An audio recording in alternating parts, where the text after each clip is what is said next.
going to become a cult guru now. I've spent 10 years as an investment banker, but Hmm. now I want to take a leap of faith. 100 startups just from India have already migrated their head offices to the US. This team has worked extremely hard these 18 months and they're now exhausted due to repeated failures. Baba Siddharth. अरे बाबा बाबा बोले.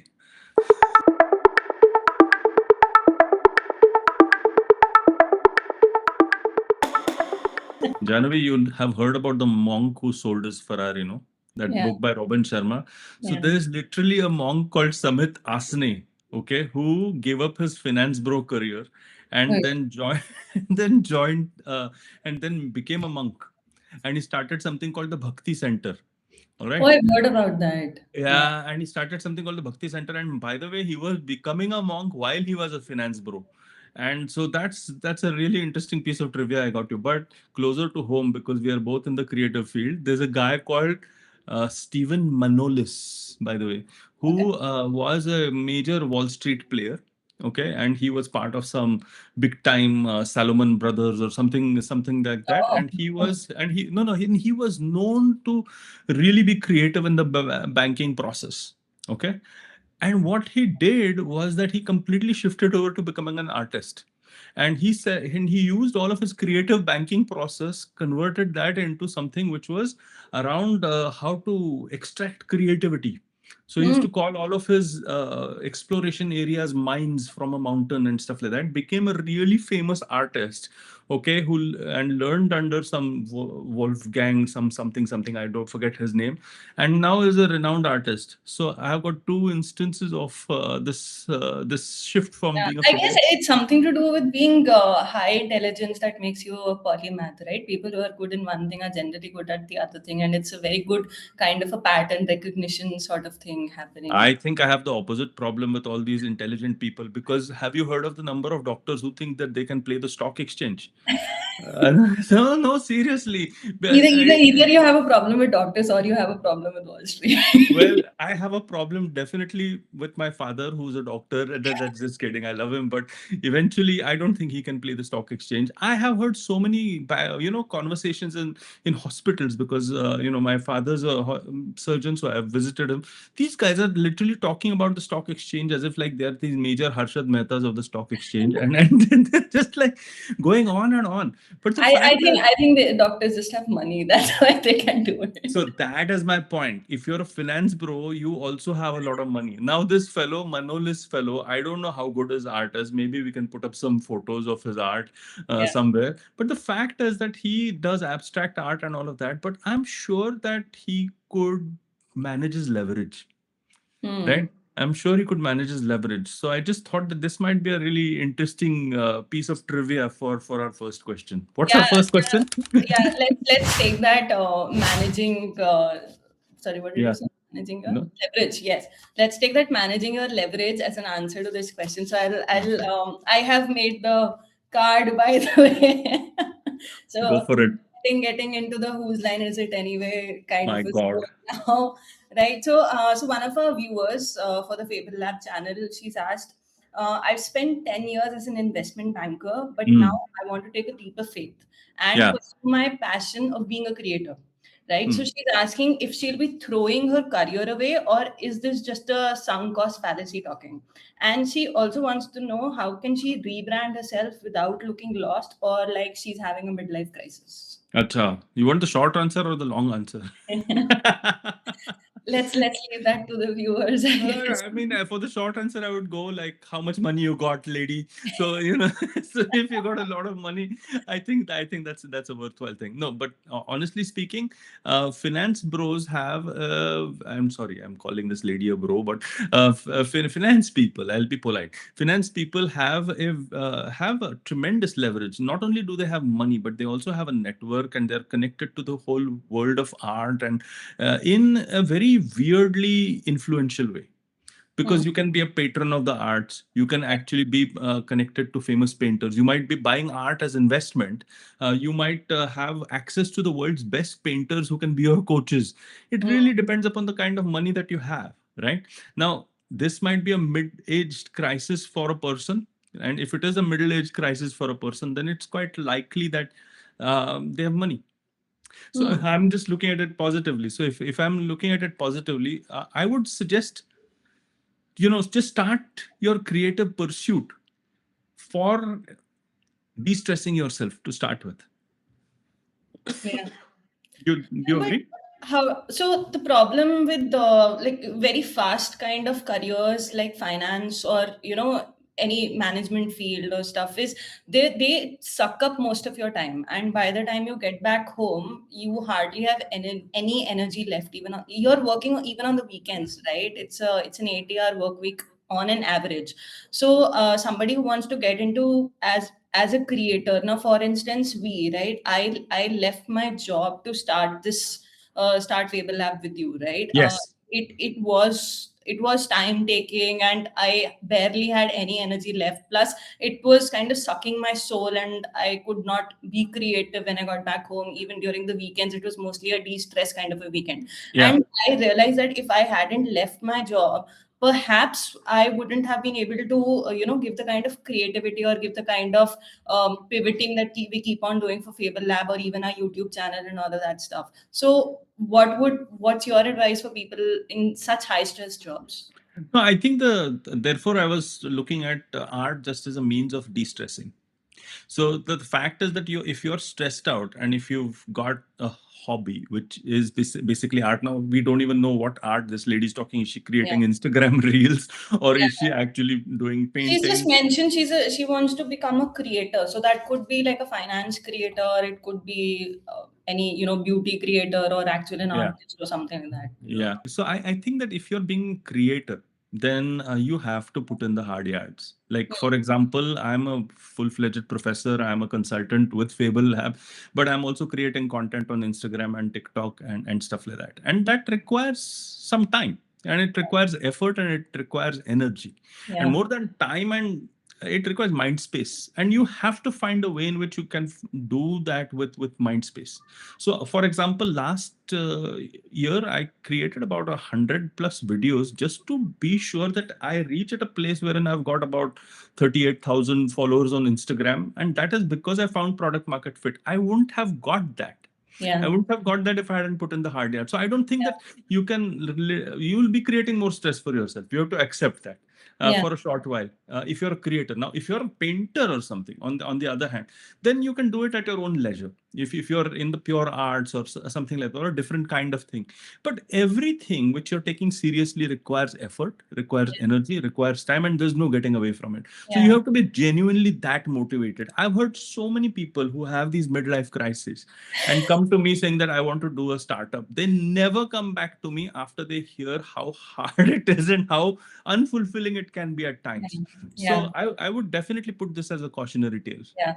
I mean, just answering a question once, what she's asked, right? Will I be throwing my career away or is this a sunk cost fallacy? Like the first part of your question, if you don't like the career that you're in, at best you will just be average, maybe even 10, 20 years from now. And we are quickly moving into the kind of economy that either requires very much specialists or people who are, who can pivot and divot very quickly. And you can only pivot and divot if you're actually in love with what you are doing, right? You Hmm. can't do that if you're bored to death with whatever you're doing. So first is, it might not be throwing your career away, it might actually be leveraging your knowledge or whatever you have done, that can become your credibility or can become your knowledge bank, that helps you become what you're trying to become now, right? So even if you're becoming an artist, think about it. There how many artists have you heard of that can actually bring the cultural code of money into paintings, Hmm. Yeah, right? no, yeah, If no, you're it's very tough. But now I can be cynical and I can be a bit cheeky. I mean, if you want to be a bit cynical, I think that the when you run out of money, all of these fancy ideas go. that Right. is So unless and until you have some money, you have some window. So yeah, the first thing I would say is, at a practical level, have about a year's window to correct. make sure that you can do what you can do. Yeah. Right. So Yeah. Look, for instance, when I realized that I need to quit my job and get into consulting full time myself. So I even though yeah. job was a suck call, right? I still survived it for like 6 months, and I was rapidly saving every single penny. Like I cut down all of my costs. I cut down Zomatos and Blinkits of the world, and I cut down the flight tickets and all of that stuff. Started taking cheaper tickets or the longer routes and whatever, just to save the money so that I had a runway of around 6 to 9 months before I took the leap. So that is extremely Hmm. important. And also remember that whenever you're taking a leap, if you think it's going to take you 3 months for monetization, remember that it's going to take you at least 12 months for monetization. Correct. Always double or triple your margins according to your expectation, right? Absolutely. And the cheeky answer is you can always use nano banana or something like that for your art. You know, No, no, no, please. that will defeat the purpose. That will defeat the purpose. I think we should leave this question be after this. Yeah, no, I think we should get into the sunk cost fallacy a bit, Hmm. because that is definitely something that a lot of people have, in their head. Once we have invested in something, now be it career, be it relationships, be it Yeah. anything, we the main reason why we hesitate to get out of something is because we've already invested so much, and everything starts seeming like a waste, right? Hmm. So how do you get out of that mindset that it's not sunk cost fallacy, it's actually pivoting to find your dreams or to something better, or what? Again, I would say it is sunk, right? Your money is sunk already. Right now, you can accept it, but you can build on it by reframing it, as we just said, saying, okay, now get 6 months or 12 months of some money to take that leap into the unknown. I would definitely say that. But if I'm looking at sunk cost fallacy, right? The fact is that most of these people, when they have the rest of their life together, is when they can dream about art. And Mm, I think that that is absolutely critical. In fact, the money is making you an artist. The money is actually making you an artist. And you should remember that, because you may not be such a beautiful artist or creator if you're bloody frustrated, or if you're like under the gun for yeah. getting some money from somewhere. So it's a fine balance. I'm sure that people can look at the sunk cost fallacy and say, if you're playing poker, then you should quit your losing hand and move away. But the fact is, you're earning money because of Yeah. that hand, right? And that money is giving you a certain amount of not just leverage, but a cushion to feel unstressed. So, And let's think about it, like everything in life that has already passed off is a sunk cost, right? Seriously, I mean, look at our school, for instance. yeah. How much have you used any education that you learned in your till your high school or till your before you started college in your profession, right? Mm. No, for instance, I finished the school, then I did 4 years of chemical engineering, worked as a chemical engineer, and now I'm a marketing consultant, Yeah. right? No, no, no. Right. So, Yeah. and but if I say that it's a sunk cost, I don't believe that it's a sunk cost, Mm. because being a chemical engineer actually made my thought process very tangible. It gave me the kind of thought process that I don't see in somebody who came from an arts background or commerce background, for instance.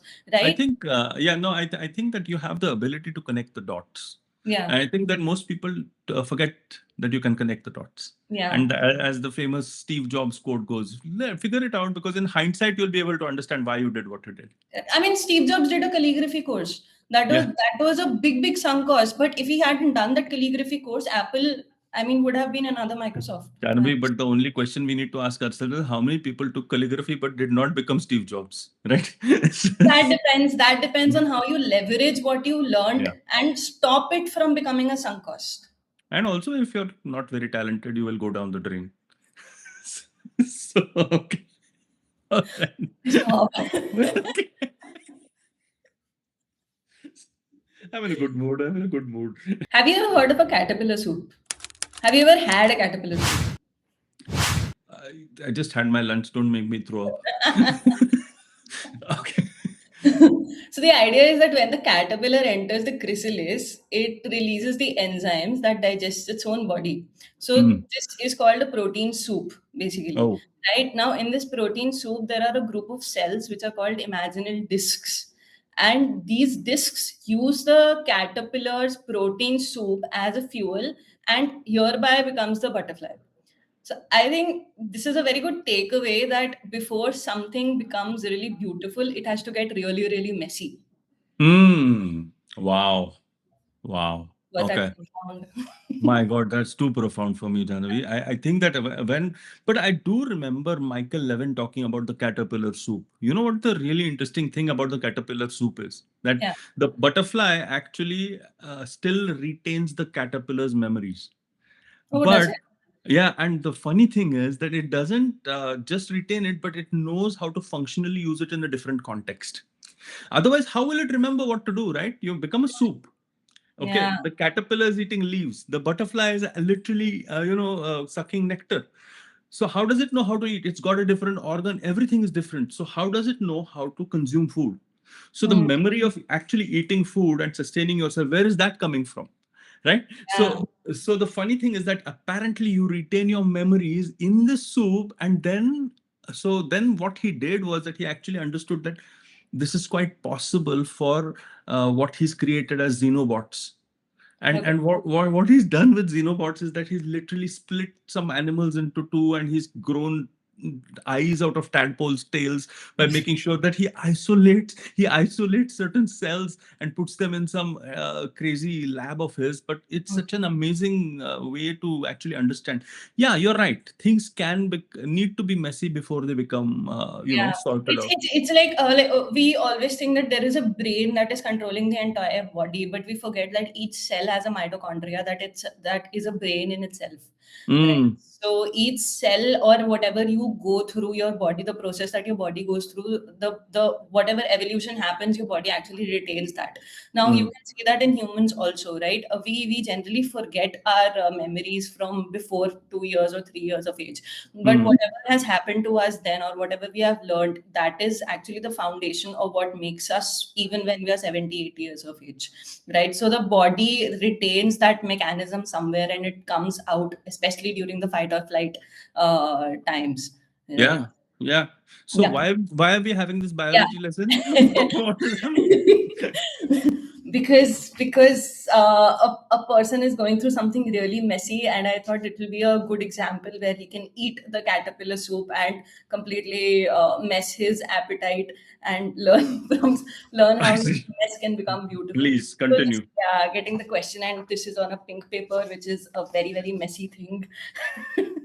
Okay, lovely. Yeah. So this question is from a founder of an early stage startup. He has Mm, around 20 plus employees working under him.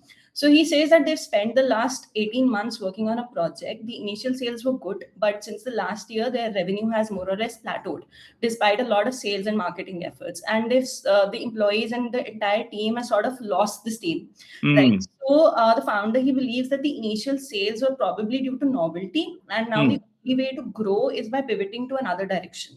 But he says his team has worked extremely hard these 18 months and they're now exhausted due to repeated failures.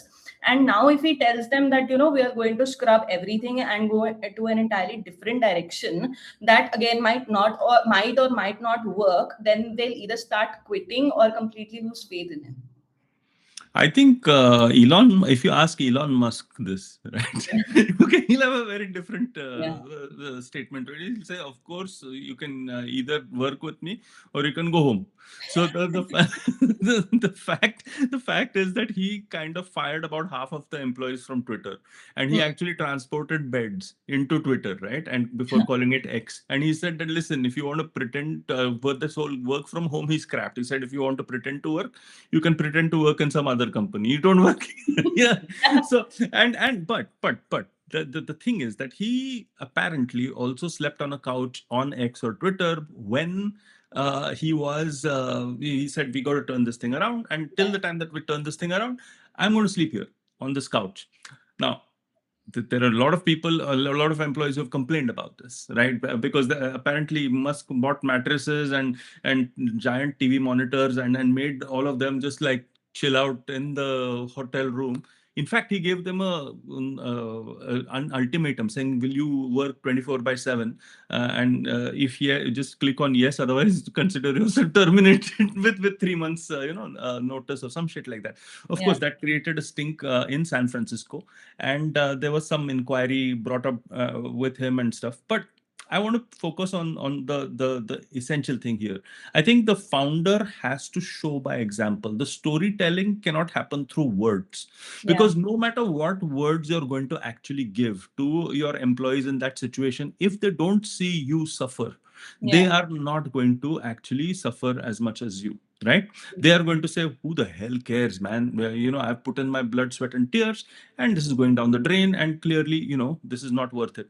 The second problem that a founder has is that because he or she is a founder, they think that everyone else should also think like them. And Mm. the weird thing about founders is that they just don't get it. Employees are there for a job Yeah. or for stakes in a company, but it's Yeah. still not the same as you actually owning Sort a of. company. Correct. So the level of motivation, the level of enthusiasm is actually different. So Mm. the disappointment that an employee will feel will be very different from the disappointment that a founder will feel, because a founder is naturally delusional. See, a founder is naturally delusional, a founder is naturally optimistic, while Yeah. employees are the ones who have natural cynicism, Mm. have natural frustrations coming out to them. They have lives, they have kids, all their dreams are being dashed because Yeah. they have given up large, corporate roles maybe, and joined this.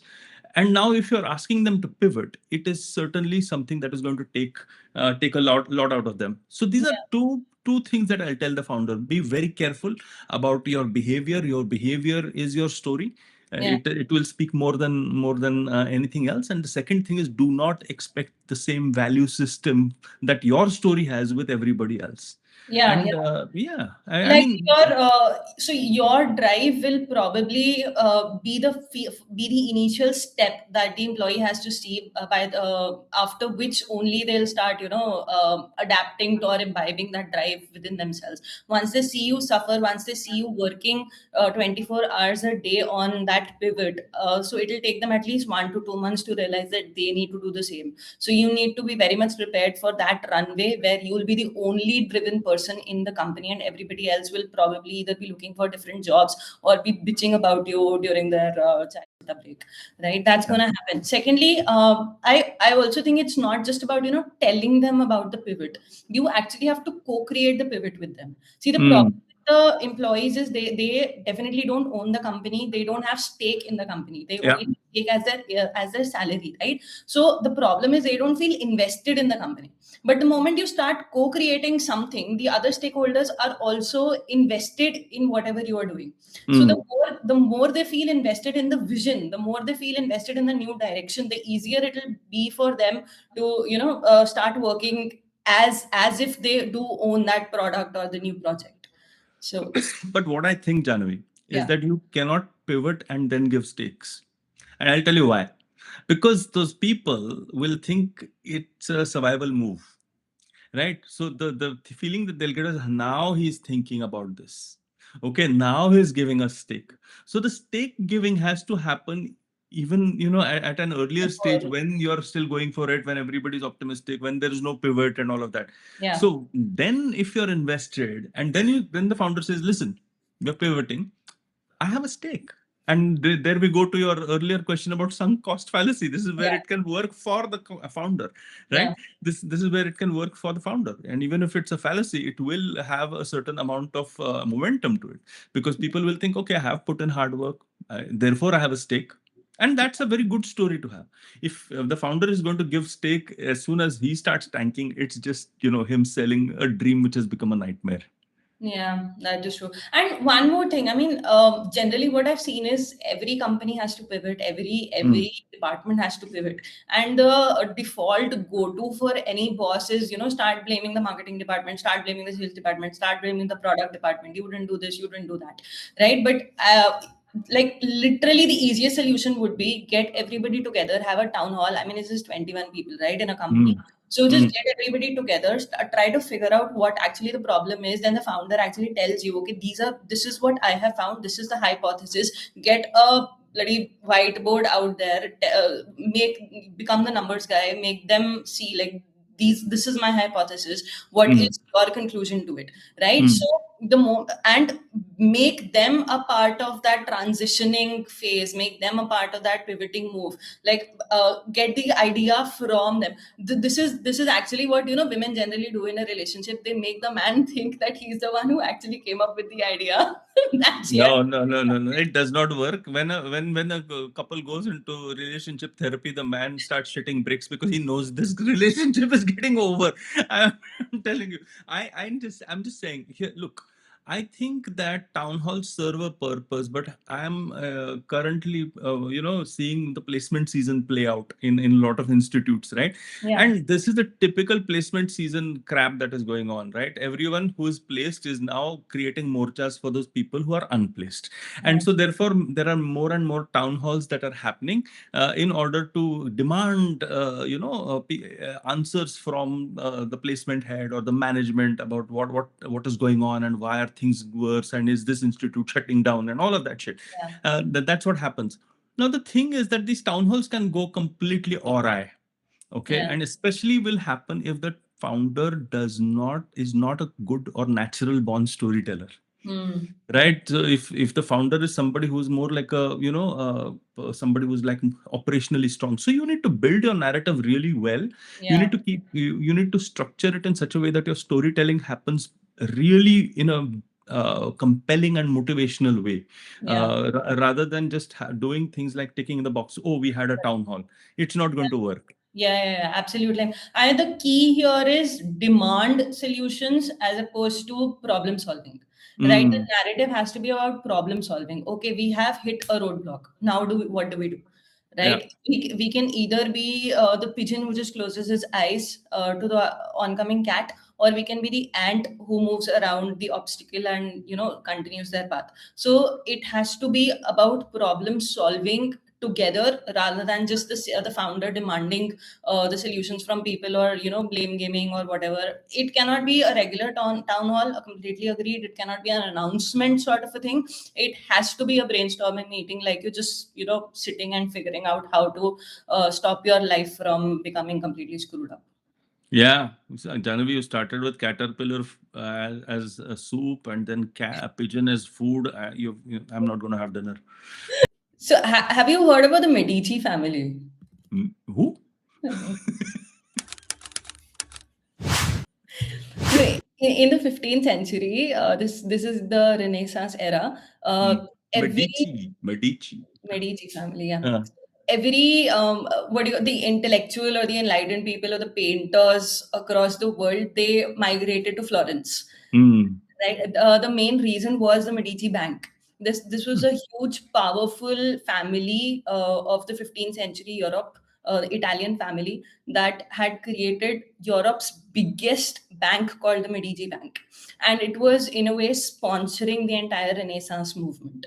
mm, And now we are seeing a similar kind of an migration to the US, where around 100 startups just from India have already migrated their head offices to the US. And this is happening amidst the Trump debacle and the Mamdani problems and all of that. mm. So this This is is a bit of a contrarian trend, is what you're saying. exactly, Yeah. exactly. No, first of all, I mean, I got a weird thought which I must share. Yeah. So who guess who the manager of this Medici bank was? I don't know. Banksy. I'm just like, sorry, he's an artist. He must. Oh, come on, Uh, sorry. I know about Banksy, but what? No, but think about. Okay, leave it. So Was that a dad joke? oh, this is a granddad joke. Granddad joke. उसका भी standard होता है. So, Nice so, one. uh, okay, all right. So coming back, these guys are traveling to the US when Donald Trump has put in a lot of restrictions and there's such a negative sentiment about the US, but they're still going there. So Hmm. why do you think they're going there? What is your opinion? So, a couple of things. Now, first is the safety, the safe AI measures that Biden had put in place. Trump has completely removed them.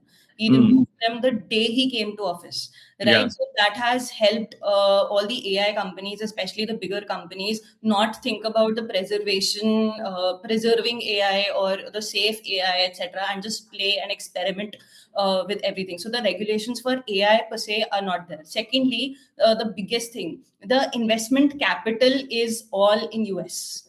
Mm. right? There is a lot of patient capital. One of the main reasons that Indian companies, we actually spoke about this in the in why the Indian social media apps are not working. Mm. So Mm. one of the main reasons is that India does not have a patient capital.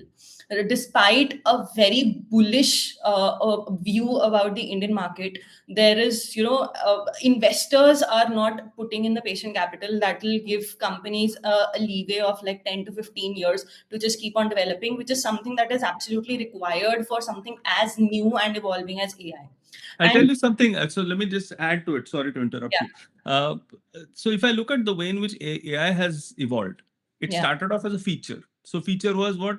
Okay, I'm looking at Google Photos and I'm doing AI recognition for it and stuff like yeah, that. Amazon suggests, okay, or something else.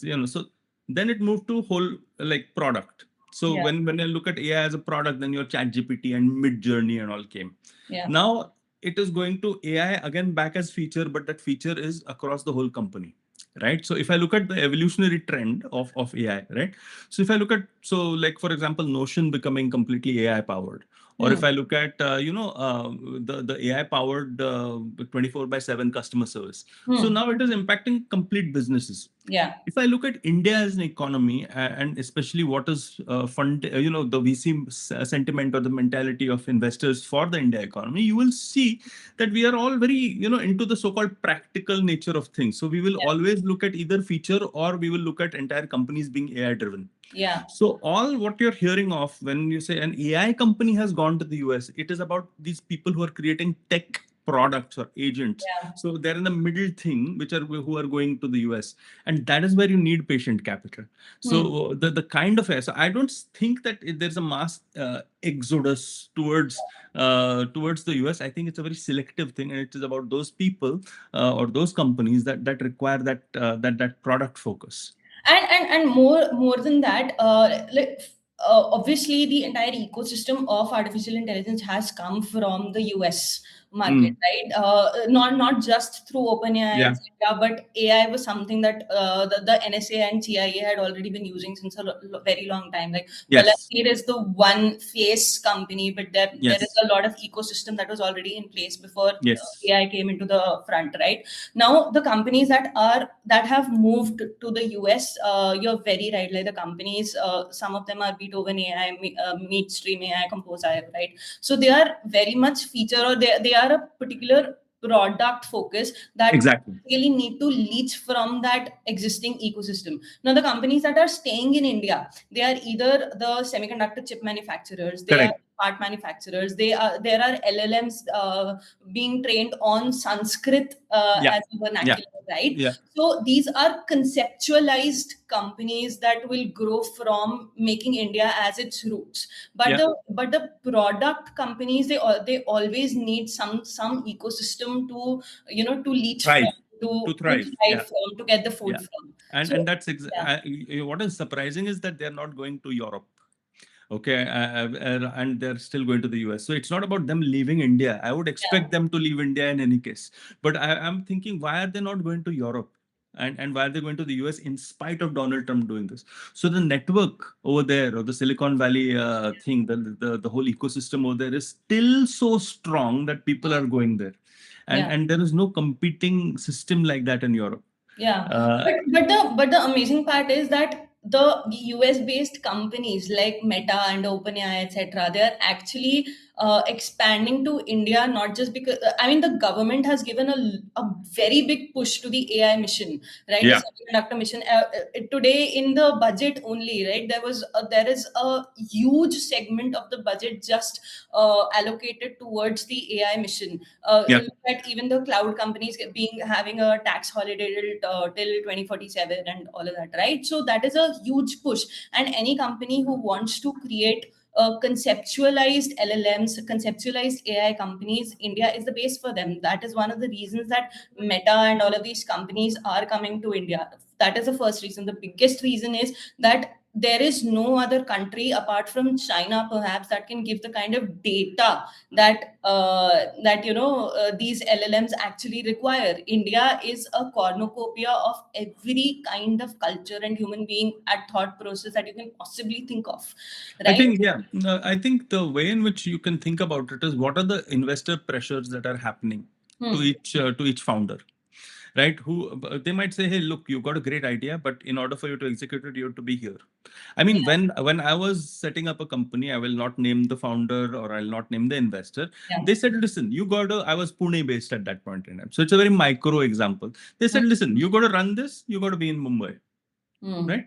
So you got to be in Mumbai, otherwise, it's not worth it, Yeah. So right? you think the same thing's happening with Silicon Valley now? Yeah, to a much larger scale. So Yeah. it's quite possible that that's happening, and that sentiment will change, but that takes time.